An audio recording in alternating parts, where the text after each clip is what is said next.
Hello, I'm Brigantia Blackbird of Blackbird's Brew. Happy Thursday. It's time for another Mabon prep video. This week we're going to be delving into some of the correspondences, the symbols, and the mythos. I'll be focusing mostly on things that are relevant to me in my own practice because that's what I'm qualified to discuss. So this isn't going to be a completely exhaustive list. It's not going to cover every single possible variant and cultural reference that has ever existed for harvest festivals, ancient or modern. That would take a very long series of videos or an extremely long and tedious single video that, if we're being honest, no one would actually sit through anyway. So, I shall share what I do, and I will leave it to others who celebrate the autumn equinox or other harvest festivals in different contexts to speak for themselves about their own personal beliefs and practices. So let's get going. For a few general correspondences to start off with, we have the idea of the waning sun, because of course, ever since the summer solstice, the sun has been gradually losing its strength and power. And by the time we get to the equinox, we will finally be at that part of the year where we have more darkness than we do light during a 24-hour cycle. This is symbolic of the dying god and his journey going into the other world. Of course, Mabon is associated with the whole season of autumn for self-evident reasons. Don't think we have to dwell on that. It's also associated with a particular time of day, dusk.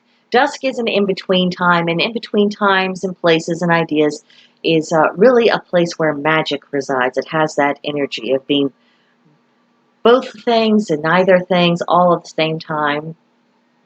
And the fading light of the dusk is also symbolic of the dying god. And also of waning warmth, retreating of the growing season, things of that kind.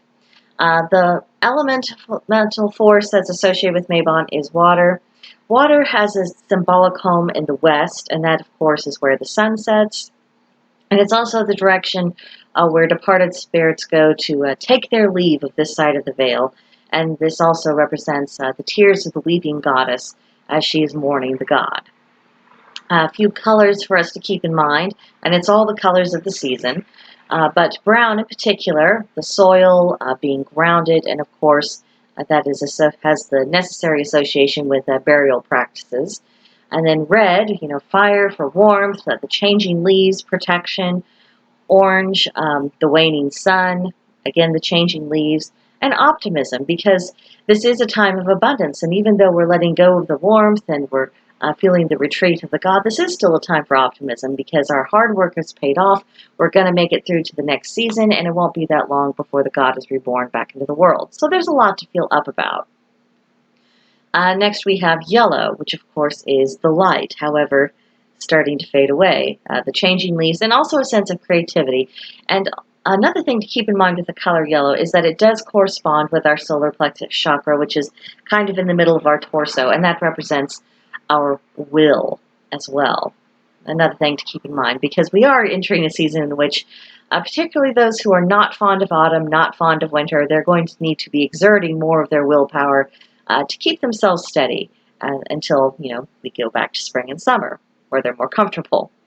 Last colors I'll mention are really black and white. And this symbolizes the shift from the light half of the year to the dark half, and also projective and receptive energies in balance and harmony. And the third thing that it really symbolizes is the shift from an external focus going out into the light to an internal focus that comes in and is within the dark. One of the oghams associated with Mabon, and it's called Edda.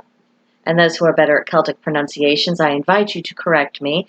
Anytime I am mispronouncing a Celtic or Germanic word, if anyone out there knows better, please, I am begging you, tell me how it's supposed to sound. I don't want to sound like an idiot. So right now I'm just taking my best guess. But Edda correlates with the aspen tree, and this has to do with intuition and overcoming obstacles. There is something about the autumn and the coming winter that it does pose additional obstacles to us. In our modern age, this generally comes in the form of weather conditions affecting the state of the roads. But in ancient times, it was a much, much bigger deal, and without the benefit of the way our civilization has been built up, without the benefit of our technology, we would be in the exact same boat as our ancestors, just trying to figure out things as we go along, having to rely on our instincts perhaps more than what we have to right now. Now, we have some fun symbols, beginning with cornucopias and harvest baskets. Of course, this has everything to do with the abundance of the harvest, blessings we've received, and hope that we're all going to make it through the winter safely. Another symbol is scarecrows, protectors of the fields, and these are also a symbol of the dying god, giving the very last drops of his energies before fading into the other world. Of course, garlands and wreaths are also customary at this time, usually in harvest colors, fall florals, and maybe even having representation of autumnal crops, and with the different fruits and vegetables and whatnot. And all of this, of course, relates to the fruit of the labors of the Lord and the Lady. This is all their hard work finally coming to fruition, and this is really, it's a visual reminder of the thankfulness we should be experiencing. Next, we have scythes, bowlings, and sickles. If you're not familiar with what a bowling is, it's a very small miniature-sized sickle, essentially. That's what it looks like, and it's used for the cutting of magical herbs. All of these symbols have to do with the work of the harvest, and in the case of the scythe in particular, certainly the idea of physical death and mortality, as well as what's required to pay for continued life. The crops have to be harvested, they have to be killed, animals have to be harvested, so they have to be butchered, and all this sustains human life, and it all keeps going along in this great big cycle. And that's the way it has to be, otherwise, well, life ceases to exist. There are a few scents that are particularly appropriate that we might want to be infusing into our candles or our incenses or anything else that smells good, perhaps sachets for our drawers. And that's a scent of burning leaves, cinnamon, nutmeg, cloves, cedar, everything that gives the fall vibes that, so many people in internet videos, they talk about wanting their fall vibes. Well, we bring in fall vibes with our fall magic. We have a little bit more layered and nuanced approach than they do with just the scent alone. It has more meaning and deeper meaning for us. This takes us to the flora of the correspondences. We'll begin with the trees. Any tree that has, the changing leaves around this time of year, it's relevant and it's appropriate to reference during Mabon. But I wanted to draw attention to 5 particular trees. First is the maple, which represents abundance, balance, love, and prosperity, and it puts on a really pretty show. Next, the oak, which of course is a symbol for the god, but also fertility, health, luck, money, and protection. And the acorns in particular from an oak tree, they have a lot to do with fertility, health, luck, money, and protection. So, if we're wanting to make use of that magic, the acorns, they're falling all over the place. The squirrels aren't going to miss one of them if we decide to make use of it for magical purposes. Next, we have the elder tree, which represents the goddess, and the ideas of healing, prosperity, and sleep. Be very careful not to be burning elder wood indoors. Its fumes are particularly toxic, and you don't want to learn that the hard way. Next, the weeping willow, relating, of course, to the water element. And that has to do with grief, remembrance, and letting go. Very appropriate because we are farewelling the god. The goddess is becoming a widow, and there is a grieving process. Even though we do go through this yearly cycle, it still takes place. It's just the natural course of our emotions and the natural course and mythic journey for the goddess as well. And last is a tree whose leaves do not change, and that is evergreens. These relate to immortality of the spirit, the other world, and the promise of rebirth. And you'll notice that with every Sabbat, it has a little seed of its direct opposite in it. And the idea of rebirth, that ties it right back in with a star where the world is coming back to life. So it all fits together nicely, doesn't it? Now we have a couple flowers I want to draw attention to. The chrysanthemum, which is very pretty at this time of year, representing cheerfulness. Next, marigolds, healing and protection. I planted some marigolds earlier this season, and you would have to see them in person to be able to believe just how big and out of control they got. So definitely replanting them in that same spot next year. And then, of course, we have sunflowers representing spirituality and wisdom, and also the sun itself. So very appropriate things to have around, especially if you're doing any floral arrangements, whether these are faux flowers or whether you're able to if you have access to the real deal, these would work in very nicely with Mabon decor. Other plants that are significant, sage, of course, for protection, purification, spirituality in general. Solomon's seal, which is useful for exorcism, protection, and purification. I included this one because we are getting to that point where the veil is getting thinner, so we can expect to have a little bit of an uptick of activity from the departed or discorporated spirits and other entities. Most of the time, this really isn't a problem. They're just kind of going about their business and being nosy and seeing what's what. But every so often, we do encounter something that is distinctly unfriendly, and it's just as well to be prepared and have a plan for sending them on their merry way if they do decide to cross over boundaries. Lastly, I want to point out tobacco. I'm not a smoker, and I'm not advocating for people to smoke. However, the tobacco leaf itself, it's very useful for connection with ancestors, connecting to the land, healing, and purification. Next, a few foods that are particularly proper at this time of year. Apples, of course, representing immortality, the Isle of Avalon, the otherworld. Lots of mythological layers going on with that. Barley, oats, rye, wheat, all grains that are used, in baking bread or brewing beer. Of course, this is kind of a carryover from Lunasa a little bit, because a lot of these grains have, probably already been harvested, but now we're really making stuff out of it. So, good to do that. Lots of veggies coming, ready to be harvested. Corn, carrots, gourds, squash, onions, potatoes, that sort of thing. It's time to start getting into the fall cooking. There are other fruits, grapes, melons, pumpkins, things of that kind. And of course, nuts of all sorts, because everything's it's all coming. It's all ready to be harvested. There are a lot of drinks that we can be using in our rituals or just as part of the enjoyment of the season. Beer, of course, ciders, nothing like apple cider starting in September. Mead, plain old water, and wine. Of course, when the grapes are ripening, and while you wouldn't be drinking fresh wine, at least I hope you wouldn't, because I don't think that'd be very nice. But wine that has had an opportunity to age and come to its flavorings, it's all part of this good time of year. Now, for the fauna of this world. There are several animals that helped guide King Arthur's men to the god Mabon in the Mabinogi stories. First, we have the stag, and he represents assistance, creative presence of the ancestors and the spirit world. We have the blackbird, which carries messages from the other world to people who are in this world. The eagle, representing wisdom, insight, knowledge.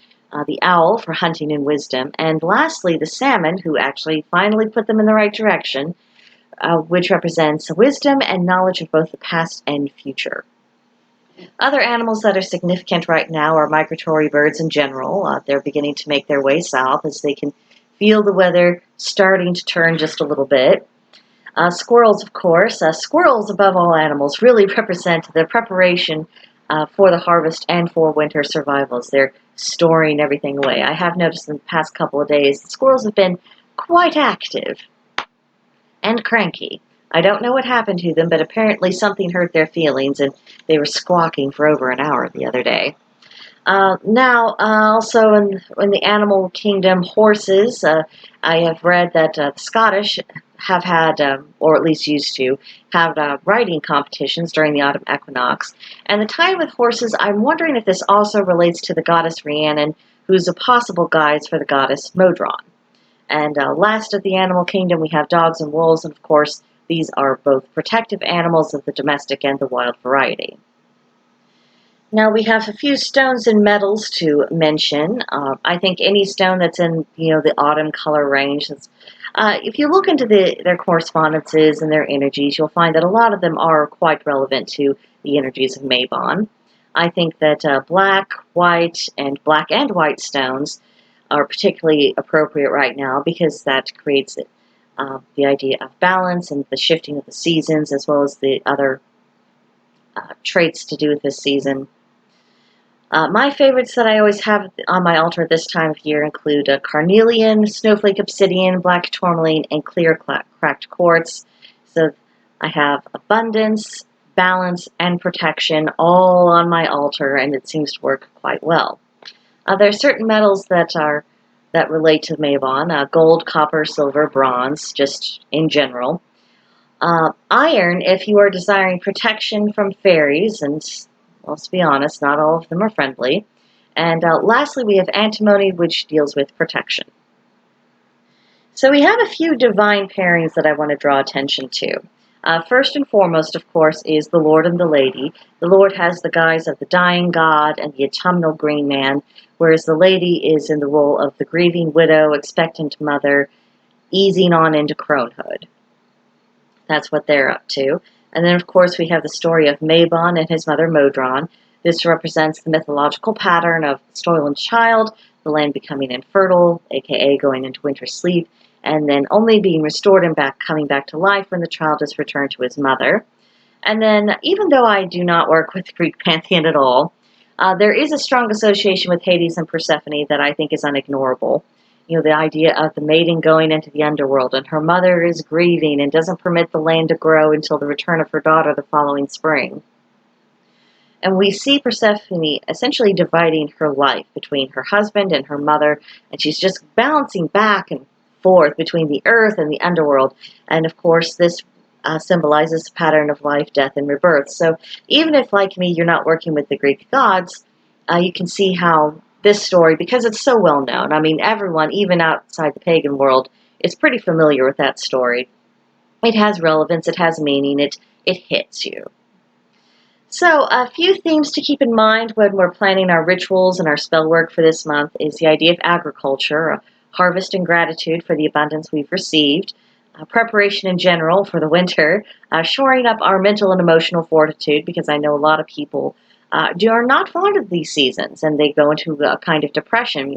They're not getting their sunlight, they're not getting their vitamin D, and it's hard on them. So making arrangements and planning to help cheer yourself up, doing what you can to mitigate the effects of that waning sun. That's what a lot of people have to do at this time of year. And it's also a good time to strategize how to make the most of our circumstances. With last year's uncertainty and with the continuing economic chaos, it's probably a smart thing for all of us to do, whether we're pagan or not. Another theme to keep in mind is the idea of balance between the physical light and the dark, between projective and receptive energies, and also grounding. You can't be a very balanced person if you're just flitting around in the air, being tossed about by every breeze. Put down some roots, have a place to stand where you can be firm. Fourth theme is the idea of facing death, because the death of the god, of course, dealing with grief. This is where the goddess is right now, and allowing oneself to heal. I think that is the hardest thing, because there is an inevitability. At some point, all of us now living will have to face death for ourselves, and before that happens, we will probably lose someone that we care about to death. All of us are going to experience grief and have to deal with that. These two things are absolutely inevitable. What is not inevitable is actually going through the healing process. And this is where so many people find themselves stagnating and getting stuck. They're holding on to grief with both hands, and they're just not letting themselves move forward. Sometimes they think it would be disloyal to the deceased if they allow themselves to feel better and go on with life. It's complicated. There's a lot of things that can be going on with people. So if we find ourselves clinging to past hurts, we might want to examine that and see what we can do to begin stimulating the healing process and not becoming our own worst obstacle. Fifth theme, that's where we are now. Love, family, harmony, healthy community ties, all of these things have taken serious blows in the past couple of years. So knitting that back together would probably be not only an honorable thing to do, but probably a very prudent thing to do. A society that completely disintegrates is not a good time for anybody. Last theme I'll touch on is the idea of wisdom, transitions, a sense of honor. Wisdom to get through it, dealing with the transitions, because this is an inevitable transition, and of course having a sense of honor. An old-fashioned word, a very old-fashioned concept, and many people consider it a completely irrelevant thing, but it is worth contemplating. So I hope all of these correspondences and these ideas I've mentioned, help give you a sense of the flavor of the season and of Mabon itself. Hopefully it'll be inspirational because we all have a lot of work to do this season, and we all have preparation to be doing for Mabon's feast and ritual for this year. So I hope it has all been very helpful.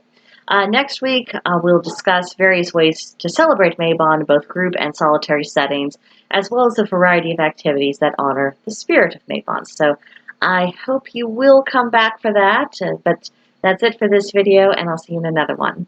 Bye.